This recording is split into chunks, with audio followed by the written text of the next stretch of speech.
नमस्कार, मी संदीप जगताप आणि आपण पाहत आहात भीम प्रहार न्यूज मराठी। श्रीरामपूर तालुक्यातील बेलापूर परिसरात सध्या एक धक्कादायक प्रकरण चर्चेत आलं आहे। एका कथित भोंदू बाबाकडून महिलांचे लैंगिक शोषण झाल्याचा गंभीर आरोप होत असल्याची माहिती समोर येत आहे। सूत्रांकडून मिळालेल्या माहितीनुसार बेलापूर परिसरातील एका महिलेने आपल्या अडचणी सोडवण्यासाठी त्या भोंदू बाबाकडे धाव घेतली होती। मात्र अडचणी सोडवण्याच्या नावाखाली त्या महिलेचे लैंगिक शोषण करण्यात आल्याचा आरोप आहे।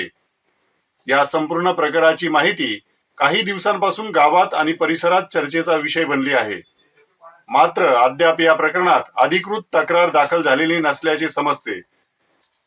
या प्रकरणात सर्वात धक्कादायक बाब म्हणजे हे प्रकरण मिटवण्यासाठी लाखो रुपयांची तडजोड करण्यात आल्याची जोरदार चर्चा सध्या सुरू आहे।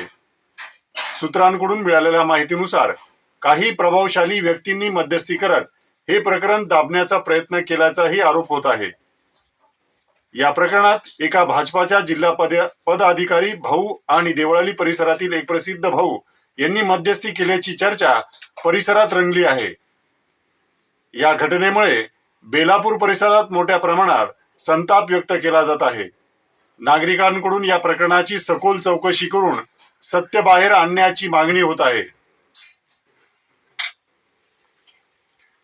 दरम्यान या प्रकरणात नेमके सत्य काय आहे हे तपासानंतरच स्पष्ट होणार आहे। परंतु या घटनेमुळे बेलापूर परिसरात मोठी खळबळ उडाली आहे। अधिक अपडेटसाठी पाहत राहा भीम प्रहार न्यूज मराठी।